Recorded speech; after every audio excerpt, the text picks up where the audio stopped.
আল্লাহ নবীর সাহাবী প্রশ্ন করেছেন, নবীজি বান্দা কখন আল্লাহর নিকটবর্তী হয়ে যায়? নবীজি বলেছেন, বান্দা যখন সিজদা দেয় তখন আল্লাহর বান্দার মাঝে কোনো হিজাব থাকে না। আল্লাহ পাকের নিকটবর্তী হয়ে যায় বান্দা যখন সিজদায় পড়ে যায়। ইসলামের মূল দাওয়াতটা হলো ফিতরাত অনুযায়ী দাওয়াত দেওয়া হয়েছে।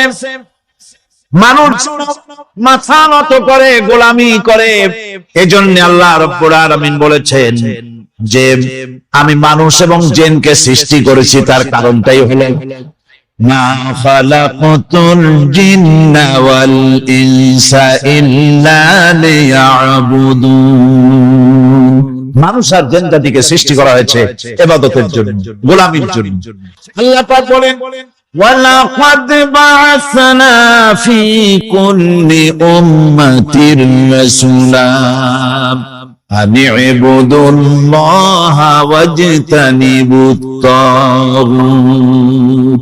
প্রত্যেক জাতির জন্য আমি রাসূল প্রেরণ করেছি, তারা মানুষকে দাওয়াত দিয়েছেন এই কথা বলে যে এক আল্লাহর গোলামি করো, তিনি ছাড়া কোনো ইলাহ নাই, আইন দাতা নাই, বিধান দাতা নাই, তার গোলামি, তার সামনে মাথা নত করো। নামাজ হচ্ছে তাওহীদের অবশ্যম্ভাবী এক বহির্প্রকাশ। তাওহীদের জন্য তাওহীদবাদী মানুষ যারা, তাদেরকে নামাজ আদায় করতেই হবে। আকীদা বিশ্বাসের দিক থেকে তাওহীদ যদি হয় পুরা দ্বীনের মূল উৎস, তাহলে আমলের দিক থেকে নামাজ হচ্ছে পুরা দ্বীনের মূল ভিত্তি। নামাজ হচ্ছে আমলের মূল ভিত্তি, এর বাস্তবায়ন ছাড়া দ্বীন পূর্ণ হয় না। নামাজ মুমিনের কেবলমাত্র একটি উত্তম আমলই নয়, বরং নামাজ হচ্ছে ঈমানের মূল ভিত্তি। যার কাছে নামাজ নাই তার কাছে কিছুই নেই। রাসূল করিম সাল্লাল্লাহু আলাইহি ওয়াসাল্লাম বলেছেন যে নামাজ যে ব্যক্তি পড়ে না, আল্লাহ পাকের সাথে তার কোনো সম্পর্ক বাকি থাকে না।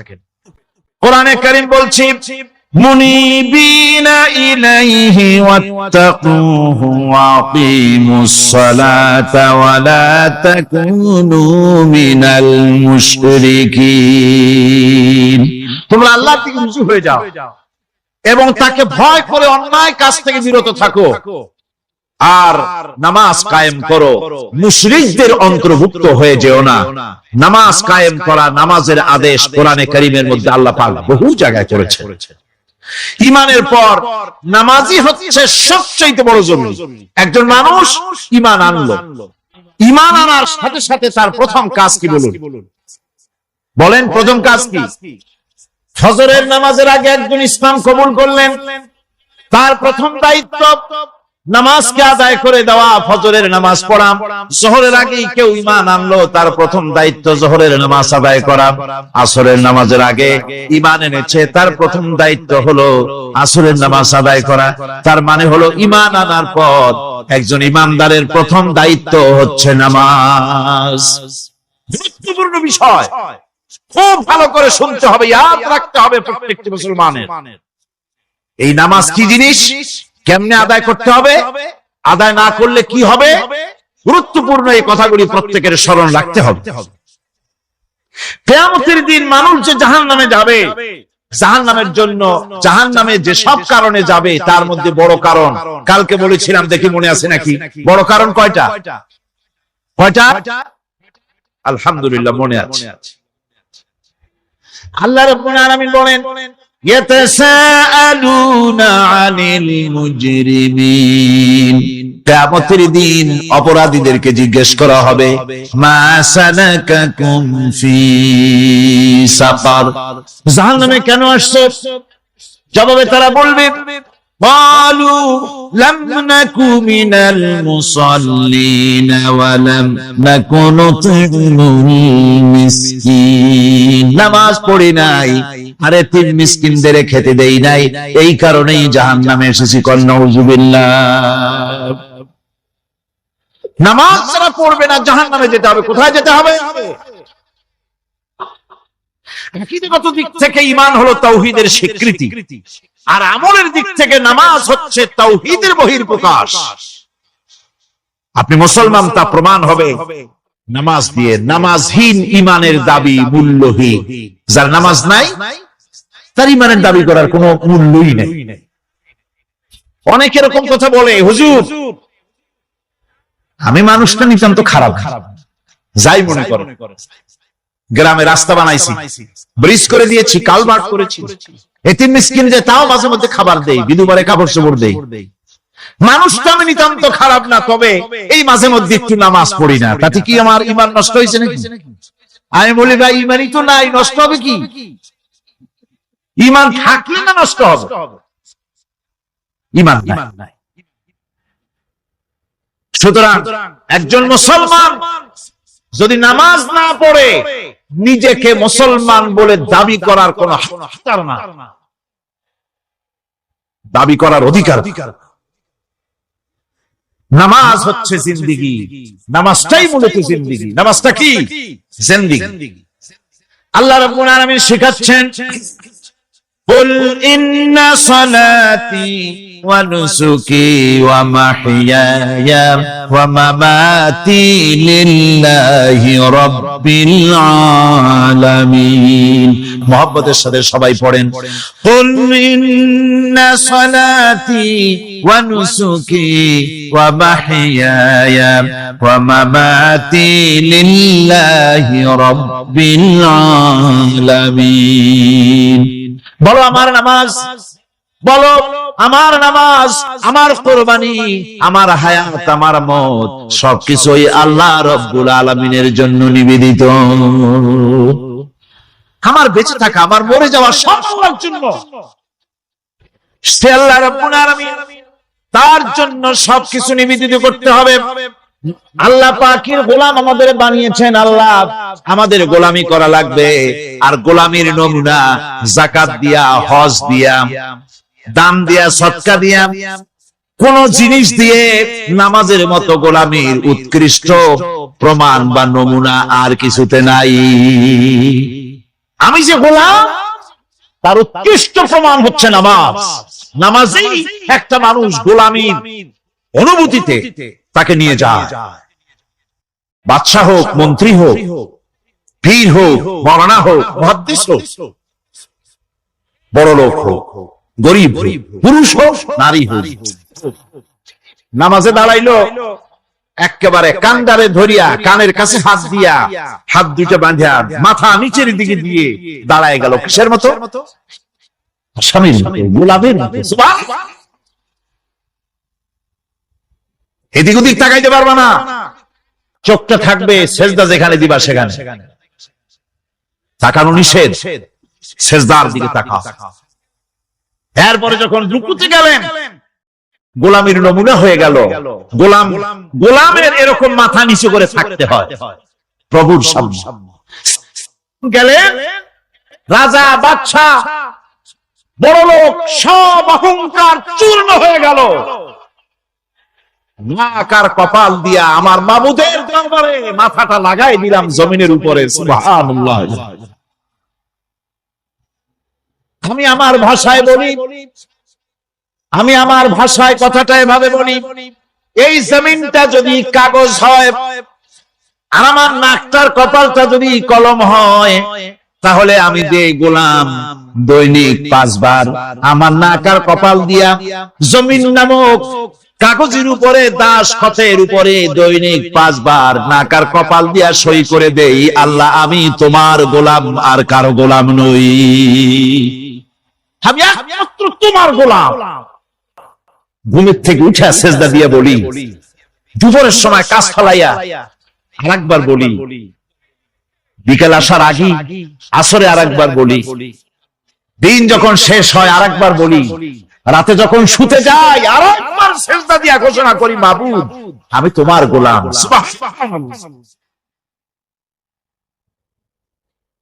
নামাজ হচ্ছে ইসলামের গণ্ডির মধ্যে প্রবেশের প্রমাণ। কোরআনে কারীম বলছে, ফাইন তাবু ওয়া আকামুস সালাতা ওয়া আতাউস যাকাতা ফাইখওয়ানুকুম ফিদ্দীন। সূরা তওবা এসেছে, তারা যদি তওবা করে আর নামাজ কায়েম করে, যাকাত যদি আদায় করে, তাহলে এখন তোমাদের সে দ্বীনি ভাই, এখন ভাই হয়ে গেল। একটু আগে ছিল কাফের মুশরিক, এখন তোমার দ্বীনি ভাই। দ্বীনের গণ্ডির মধ্যে প্রবেশ করা, কলেমা পড়ার সাথে সাথে নামাজ। নামাজ হচ্ছে দ্বীনের প্রধান গেট, দ্বীনের প্রধান তোরণ। দ্বীনের মধ্যে প্রবেশ করার জন্য এই গেট দিয়ে প্রবেশ করতে হবে। সুতরাং এই নামাজের এতই গুরুত্ব দেওয়া হয়েছে। ইসলাম যদি ক্ষমতায় আসে, আল্লাহ যেন এনে দেন, জোরে কোন আমিন।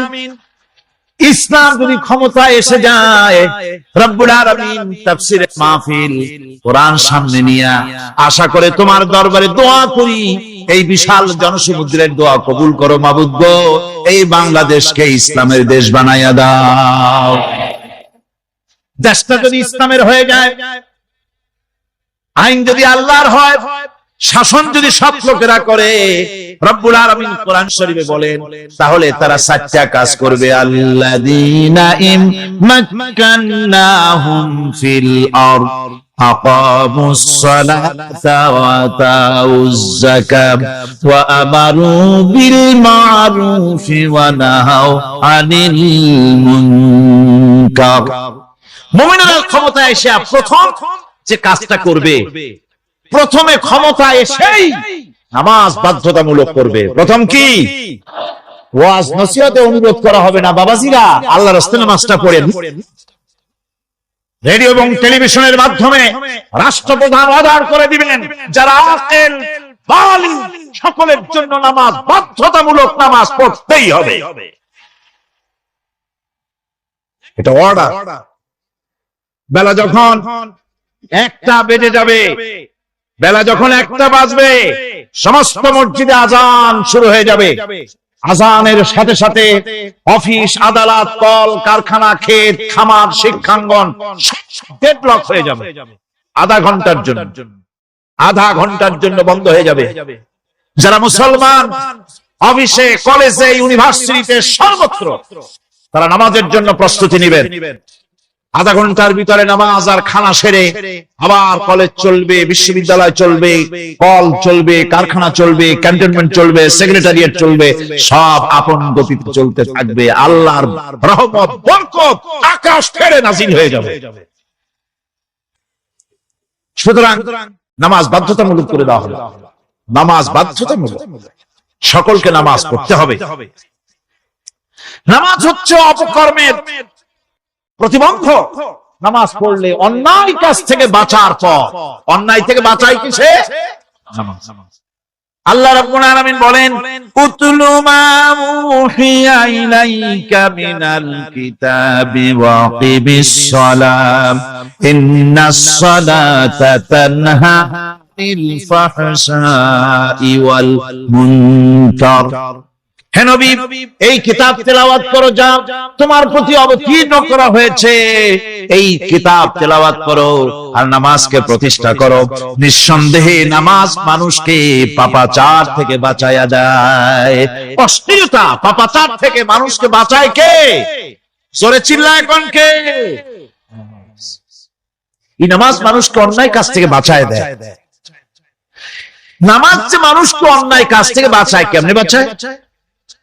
আমরা যে নামাজ পড়ি, এই নামাজে তো আমাদেরকে অন্যায় কাজ থেকে বাঁচাইতে পারে না।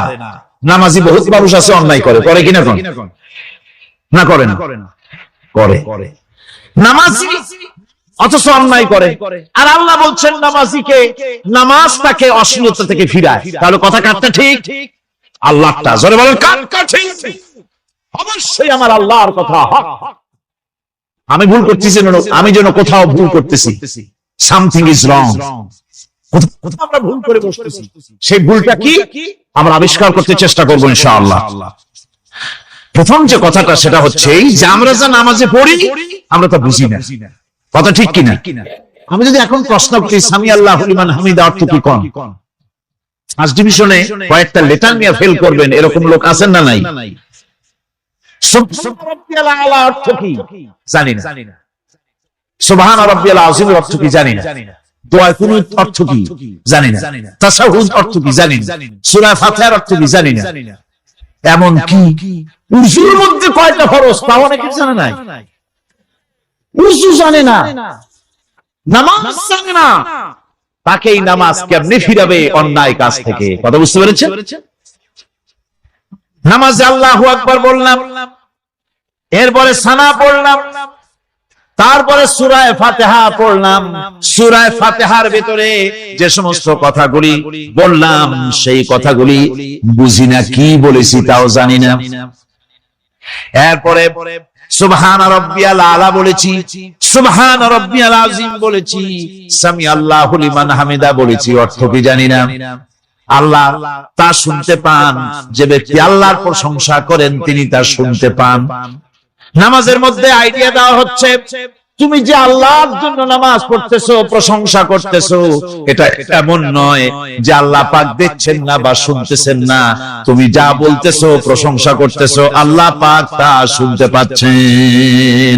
সামি আল্লাহু লিমান হামিদা, সুবহান রাব্বিয়াল আলা। আমি মহান সর্বশ্রেষ্ঠ আল্লাহ রাব্বুল আলামিনের পবিত্রতা ঘোষণা করছি, আমি তার প্রশংসা করছি। সূরা ফাতিহার কি আমরা বলি আপনারা ব্যাখ্যা দেখে বুঝে নিন, সেগুলি আমি এখানে বলে বাকি কথা সব শেষ করতে পারবো না। নামাজে কি পড়েন সেটা যদি জানতেন, অবশ্যই আল্লাহ রাব্বুল আলামিনের কথা কার্যকরী হয়ে যেত। ইন্নাস সালাতা তানহা আনিল ফাহশাই ওয়াল মুনকার। নামাজ মানুষকে পাপের কাজ, অশ্লীলতা থেকে ফিরাতে পারে।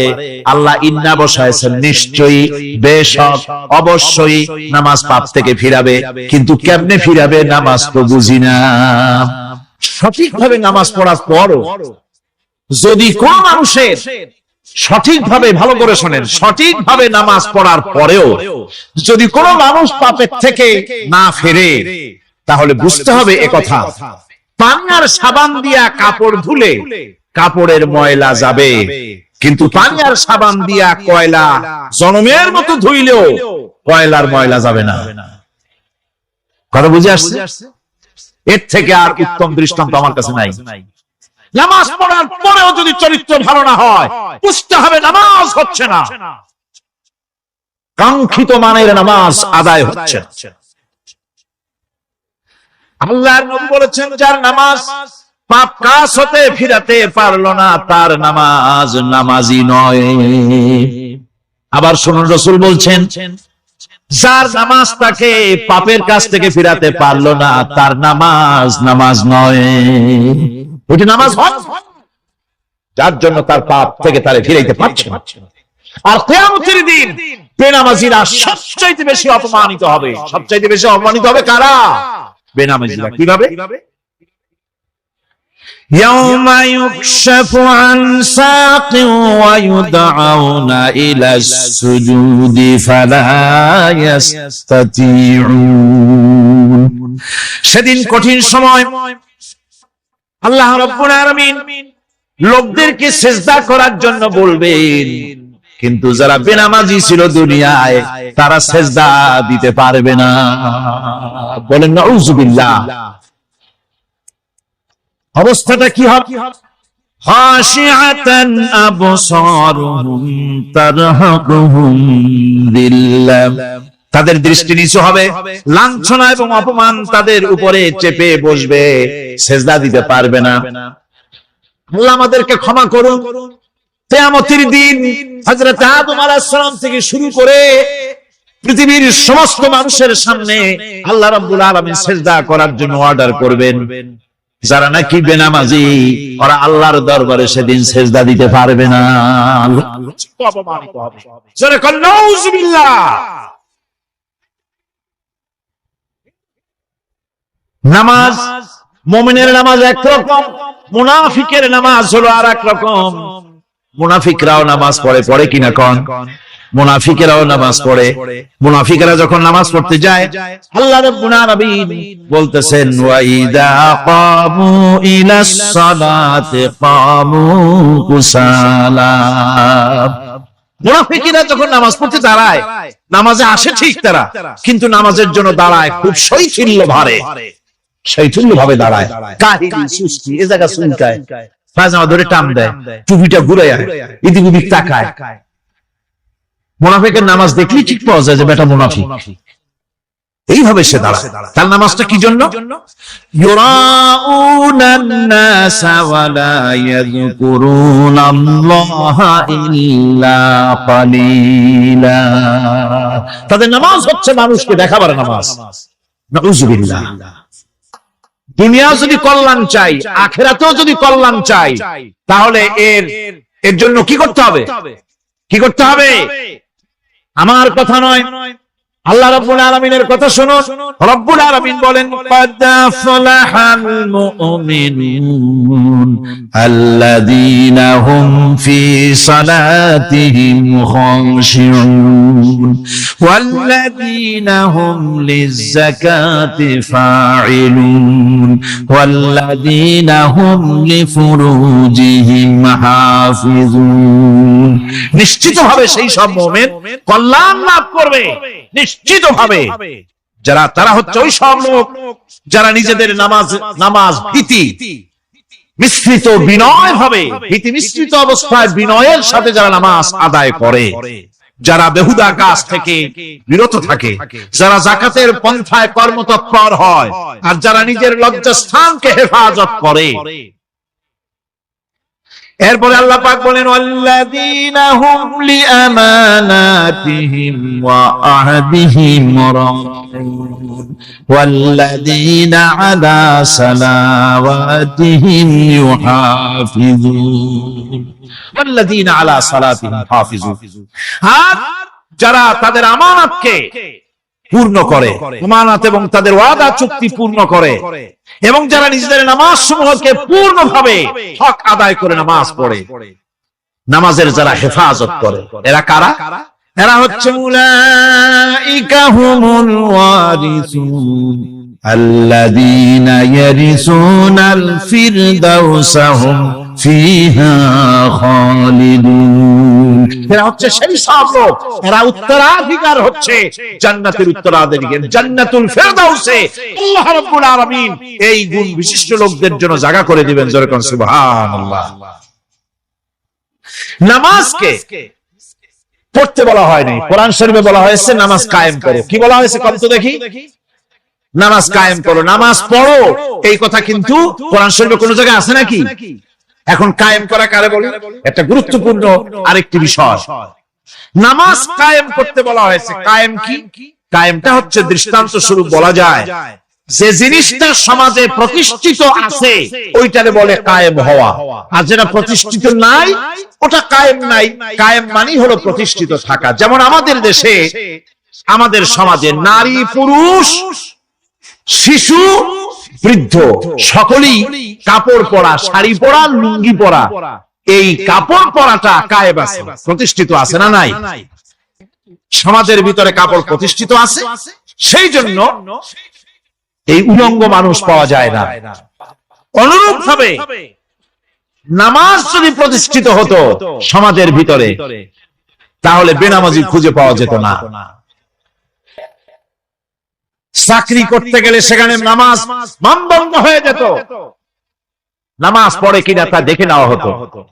বেনামাজি লোক পাওয়াই যেত না যদি প্রতিষ্ঠিত থাকতো। এই জন্য আল্লাহ পাক বলেছেন নামাজকে কায়েম করতে হবে। নামাজ হবে সব ভালো কাজের মানদণ্ড। সমস্ত ভালো কাজের মানদণ্ড কি? নামাজ। নামাজ আমাদেরকে বড় রকমের শিক্ষা দেয়। কি শিক্ষা দেয়? নামাজ আমাদের শিখায় ঐক্য আর ভ্রাতৃত্ব, ভ্রাতৃত্বের আর ঐক্যের শিক্ষা দেয়। এক নেতার আনুগত্য করা শিখায়। জামাত যত বড় হোক, ইমাম হবে কয়জন? যারা ক্ষমতায় যাবে, আপনি রাষ্ট্রের ইমাম যারে বানাবেন, সেই রাষ্ট্রীয় ইমাম যদি জনগণের ইচ্ছার বিরুদ্ধে যদি চলে, একবার লোকমান দেন, দুইবার লোকমান দেন, তিনবার দেন, তারপরেও যদি না নামে, খড় ধরে নামেন। নামাজ আপনাকে নেতা নির্বাচন, নেতাকে প্রতিষ্ঠিত রাখা, নেতার আনুগত্য আপনাকে শেখায়। নামাজ লাইন সোজা করে দাঁড়াতে হবে। লাইন যদি বাঁকা করেন, আপনার কলিজাটা ওরকম বাঁকা হয়ে যাবে। নাউযুবিল্লাহ। নামাজের কাতারে যার কারণে নামাজের কাতার বাঁকা হবে, কাতারের জন্য আল্লাহর কাছে ওই লোকটা দায়ী হয়ে যাবে। নামাজ শৃঙ্খলা শিখায়। সুবহানাল্লাহ করতে ইচ্ছা করে না? নামাজ শৃঙ্খলা শিখা, শৃঙ্খলা বোধ শিখা, সোজা হয়ে দাঁড়া। তারপরে ঐক্য এবং মহব্বত শিখায়। নামাজের ভিতরে যখন দাঁড়ায় গেলে, আমির দাঁড়ালো, ফকির দাঁড়ালো, মন্ত্রী দাঁড়ালো, তার ড্রাইভারও দাঁড়ায় গেল, একই কাতারে দাঁড়ায় গেছে। নামাজ পড়তে গিয়ে ড্রাইভারের পাও গিয়ে লেগেছে মন্ত্রীর গায়ে। নামাজ শেষ হওয়ার পর মন্ত্রীর বাবার ক্ষমতা নাই এ কথা বলার যে বেটা ড্রাইভার সলিমুদ্দি, তোর পাও লেগেছে আমার পায়ে, তোর চাকরি শুদ্ধা দোজকে পাঠায় দেব। পারবে বলতে? পারবে না। মিয়া মন্ত্রী সাহেব, এটা তোমার সেক্রেটারিয়েট না, এটা আল্লাহর ঘর। এটা কার ঘর? وَلَقَدْ خَلَقْنَا الْإِنسَانَ وَنَعْلَمُ مَا تُوَسْوِسُ بِهِ نَفْسُهُ وَنَحْنُ أَقْرَبُ إِلَيْهِ مِنْ حَبْلِ الْوَرِيدِ। মানুষ সৃষ্টি করেছি আমি, তার অন্তঃকরণে কি চিন্তা হয়, কি কল্পনা হয় তাও জানি আমি। আর আমি আমার বান্দার যেই শাহরাগের উপরে মাথাটা খাড়া আছে, এই রোগের চাইতেও আমি বান্দার বেশি নিকটে। আল্লাহ পাক গোপন রাখেন নাই, বলে দিচ্ছেন আমি কিন্তু এখানে আছি। সুবহানাল্লাহ। আচ্ছা বলেন তো আল্লাহ কোথায় আছেন? এটি একটি মুশকিলের প্রশ্ন। সাধারণত লোকেরা বলে আল্লাহ সব জায়গায় আছে। এই কথা, এই জবাব সঠিক নয়। আকীদা হতে হবে। আল্লাহ সব জায়গায় আছে এই কথা সঠিক নয়। যদি আল্লাহ সব জায়গায় থাকেন তাহলে দুনিয়ার সব জায়গা ভালো না, কিছু কিছু খারাপ আছে। তাহলে খারাপ জায়গাও থাকতে হয়। নাউযুবিল্লাহ বলেন। আল্লাহ কোথায় আছে এই প্রশ্ন আল্লাহরই করি। সওয়াল মুকদ্দারের জবাব, পৃথিবীর মানুষ আল্লাহকে প্রশ্ন করবে তুমি কোথায় আছো। রব্বুল আলামিন প্রশ্ন করার আগে জবাব দিয়ে দিয়েছেন, আর রাহমানু আলাল আরশিস ইসতাওয়া। আল্লাহ পাক আরশে আজিমে আছেন। কোথায় আছেন বলেন? এক আঙ্গুল আকাশের দিকে উঁচু করে বলেন আল্লাহ কোথায় আছে? আরশে আজিমে আছেন। সুবহানাল্লাহ। তবে আরশে আজিমে আছেন যে অবস্থা এমন নয় যে তিনি সাংঘাতিক রকমের কুয়াশার কারণে বাংলাদেশে কি হইতেছে তা দেখতে পারেন না। সে আল্লাহ রাব্বুল আলামিন সব কথা পরিষ্কার করে বলেছেন, আমি তোমার ঘরের কাছে।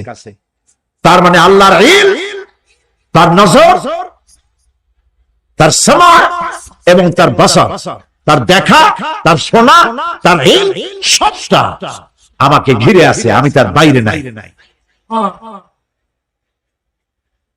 আল্লাহ মানুষকে সতর্ক করতেছেন, মা ইয়ালফিযু মিন কাওলিন ইল্লা লাদাইহি রাকীবুন আতীদ। মানুষ এমন কোন কথা বলে না যা আমার ফেরেশতারা রেকর্ড করে না রাখে। যা করো তাও লেখা হয়, যা বলো তাও লেখা হয়ে যায়। আল্লাহ রাব্বুল আলামিন কোরআনে কারীমের মধ্যে বলেছেন, আল্লাযী খালাকাল মাউতা ওয়াল হায়াতা লিয়াবলুয়াকুম আইয়ুকুম আহসানু আমালা। আমি পরীক্ষার জন্য এই জীবন দিয়েছি, তোমাদেরকে পরীক্ষা হবে। এই পরীক্ষা জীবন আর মৃত্যু দুই জিনিস দিয়েছি পরীক্ষা করার জন্য। এই পরীক্ষার জন্য তোমরা পাস করতে পারো। পরীক্ষা আসছে, এখন প্রশ্নপত্র সব পাস করে দেওয়া হয়েছে। প্রশ্নগুলি সঠিকভাবে আদায় করুন, প্রশ্নগুলি পড়ুন এবং জীবনটাকে সেইভাবে গড়ুন। নামাজটা সহি করে আদায় করুন। বহু মুসলমান আছে নামাজই পড়ে না, নামাজ পড়তে জানেও না।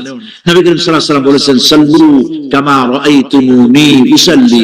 নামাজ পড়ো সেইভাবে যেভাবে আমাকে তোমরা পড়তে দেখো। সুবহানাল্লাহ। আর রাসূলুল্লাহ কেমনে নামাজ পড়তেন এটা বর্তমান বিশ্বের শ্রেষ্ঠ হাদিস বিশারদ আল্লামা নাসিরউদ্দিন আলবানী তিনি ইন্তেকাল করেছেন। আল্লাহ পাক তাকে জান্নাতুল ফেরদাউসের মেহমান বানায়নি, বলেন আমিন। তার লেখা বই আছে, রাসূলুল্লাহ সাল্লাল্লাহু আলাইহি ওয়াসাল্লামের নামাজ, বইয়ের নাম রাসূলুল্লাহ সাল্লাল্লাহু আলাইহি ওয়াসাল্লামের নামাজ, ছোট্ট একটা বই। এই বইটা আপনারা কিনবেন। এই বইটা যেভাবে লেখা আছে নামাজ সেইভাবে পড়বেন। নামাজ রাসূল করিম ঠিক যেভাবে পড়েছেন ওইভাবেই লেখা আছে। আপনি আন্দাজে পড়লে হবে না, টুকটুক টাকটুক করে কয়েকটা সেজদা দিলেই হবে না। তাদিল আরকান, একটা সেজদা থেকে আরেকটা সেজদার মাঝখানে সময় দিতে হবে, রুকু থেকে দাঁড়ায় সময় দিতে হবে, ধীরে ধীরে নামাজ পড়তে হবে। অথচ আমরা নামাজ পড়ি সব থেকে ব্যস্ততার সাথে দ্রুত, রকেট সার্ভিস। কোরআন শরীফের ভিতরে নামাজের গুরুত্ব সর্বাধিক দেওয়া হয়েছে। নামাজের কথা কয়বার বলা হয়েছে? 82 বার। 82 বার আল্লাহ পাক বলেছেন নামাজ আদায় করো, 82 বার বলেছেন। আর নবীজি বলেছেন লা দীনা লিমান লা সালাতা লাহু, যার কাছে নামাজ নাই তার কাছে দ্বীন বলে কোনো জিনিস নাই। মান তারাকা সালাতান মুতাআম্মিদান ফাকাদ কাফারা, ইচ্ছে করে যে ব্যক্তি নামাজ ছেড়ে দিল কাফের হয়ে গেল, বলে নাউজুবিল্লাহ। কিয়ামতের দিন, বুখারী শরীফের হাদিস, আল্লাহ পাকের নবী বলেছেন কিয়ামতের দিন সর্বপ্রথম আল্লাহ জিজ্ঞেস করবেন বান্দা নামাজ পড়ছো কিনা। প্রথম প্রশ্ন কি বলেন? প্রথম প্রশ্ন কি? যার নামাজ কবুল তার সমস্ত নেক আমল মঞ্জুর, যার নামাজ কবুল হবে না কোনটাই মঞ্জুর হবে না। কথা বুঝতে পেরেছেন? নামাজ সঠিকভাবে আদায় করতে হবে। সুতরাং কোরআন শরীফের মধ্যে আল্লাহ পাক সব কথা বলে দিয়েছেন। বিজ্ঞানের সাথে কিন্তু কোরআনের সংঘর্ষ নাই। অনেকে মনে করে যে বিজ্ঞান আর কোরআন এর মধ্যে বিরাট সংঘর্ষ। না, বিরাট সংঘর্ষ নয়, দুই একটা পয়েন্টে সংঘর্ষ থাকতে পারে। অধিকাংশ ব্যাপারই বিজ্ঞান, আমি মনে করি বিজ্ঞানের আবিষ্কার যত বাড়বে কোরআন বোঝা মানুষের জন্য তত সহজ হবে। এটা আমার ধারণা, এটা আমার ধারণা। বিজ্ঞানের সাথে দুই একটা পয়েন্টের উপরে সংঘর্ষ আছে, যেমন চন্দ্র এবং সূর্য সম্পর্কে Copernicus, Kepler, Galileo, Newton, Einstein মহাশূন্য সম্পর্কে যে সব বক্তব্য রেখেছেন, সেসব বক্তব্যের সাথে কোরআন শরীফের কিছুটা বৈপরীত্য রয়েছে। যেমন কেউ বলেছেন সূর্য ঘোরে, পৃথিবী স্থির, কেউ বলে সূর্যের চতুর্দিকে পৃথিবী ঘোরে, কেউ কয় চন্দ্র ঘোরে, কেউ কয় আমরা কি আর বসে থাকি, আমরাও ঘুরি। কিন্তু আসলে ঘোরেটাকে কে ঘোরে, এ ফয়সালা কে দেবে? কে দিবে বলুন তো? হ্যাঁ, ঠিক বলেছেন, আল্লাহই দিবেন, কারণ এগুলি সৃষ্টি করেছেন কে? এবার শুনুন, এই বিতর্কের মীমাংসা আল্লাহ পাক করছেন কোরআনে কারিমে বহু আগে। গ্যালিলিও, কেপলার, কোপারনিকাস এদের বলার অনেক আগে বিশ্বনবী জনাবে মুহাম্মদ রাসূলুল্লাহ সাল্লাল্লাহু আলাইহি ওয়াসাল্লাম তিনি বলে দিয়েছেন, আল্লাহর কথা তিনি বলেছেন, লাশ-শামসু ইয়ামবাগি লাহা আন তুদরিকাল কামারা ওয়ালাল লাইলু সাবিকুন নাহার ওয়া কুল্লুন ফি ফালাকিন ইয়াসবাহুন। জ্ঞানী হইবে যাহারা, আপন মনেতে বুঝিবে তাহারা, রাত্রি পারে না আগে যাইবার দিনের স্থান করি অধিকার, চন্দ্র বাঁধে না সূর্যের গায়েতে, সূর্য পারে না চন্দ্রকে ধরিতে, যার যে স্থান বহাল রাখিয়া ভ্রমণ করিছে খোদাকে ডরিয়া। ভয় করে সব ঘুরছে, চাঁদও ঘোরে, সূর্য ঘোরে, মঙ্গল ঘোরে, ইউরেনাস ঘোরে, বৃহস্পতি ঘোরে, পৃথিবীও ঘোরে, সব ঘুরছে তো ঘুরছেই, বন করে ঘুরছে একটা নির্দিষ্ট কক্ষপথে, আপন আপন কক্ষপথে ঘুরছে, যার ফলে অ্যাক্সিডেন্ট হয় না। সুবহানাল্লাহ, নির্ধারিত কক্ষে ঘুরছে, নির্ধারিত কক্ষে ঘুরছে। এর কক্ষগুলি আল্লাহ পাক ঠিক করে দিয়েছেন, সেই কক্ষে ঘুরতেছে, একে অপরের পথ অতিক্রম করতেছে না। আবার ওই মহাশূন্যের ভেতরে রয়েছে ব্ল্যাক হোল। ব্ল্যাক হোল কি? ব্ল্যাক হোল হচ্ছে একটা বিরাট অন্ধকার গহ্বর, একটা মৃত্যুকূপ। এত বড় বিরাট ব্ল্যাক হোল মহাশূন্যে আছে, বিজ্ঞানীরা হয়রান হয়ে গেছে। তার এত বড় শক্তি, সে শুধু তারা খায় না, কোন তারকা ঘুরতে ঘুরতে যদি তার কাছে এসে যায় তারাকে খেয়ে ফেলে। কোন আলো যদি কাছে আসে, আলো শুষে নিতে নিতে আলো যার থেকে এসেছে সেটাকেও শেষ করে ফেলে। এ ধরনের একটা দারুণ আকর্ষণী শক্তি তার মধ্যে আল্লাহ সৃষ্টি করেছেন। একটা ব্ল্যাক হোল আছে মহাশূন্যের ভিতরে, সূর্য চন্দ্র গ্রহ নক্ষত্র, সে সূর্য পৃথিবীর চাইতে 13 লক্ষ গুণ বড়। এমন 2 কোটি সূর্য খেয়ে হজম করতে পারে এত বড় ব্ল্যাক হোল আল্লাহ তৈরি করে রেখেছেন মহাশূন্যের উপরে। রয়েছে মিল্কিওয়ে, রয়েছে গ্যালাক্সি, অন্তত 10,000 কোটি 10 সহস্র কোটি তারকা দিয়ে সমৃদ্ধ গ্যালাক্সি মিল্কিওয়ে, যেটা অন্ধকার রাত্রে তারকা সজ্জিত রাতে উত্তর দক্ষিণ দিকে টানা একটা পথের মতো দেখা যায়। এটা হচ্ছে গ্যালাক্সি, এইটাকে বলা হয় মিল্কিওয়ে, এটা হচ্ছে ছায়াপথ। অসংখ্য তারকা এর মধ্যে রয়েছে। কত বড় বড় তারকা, অনেক। আমরা দেখি বিন্দু বিন্দু, আসলে কি বিন্দু না। কত বড় জানেন?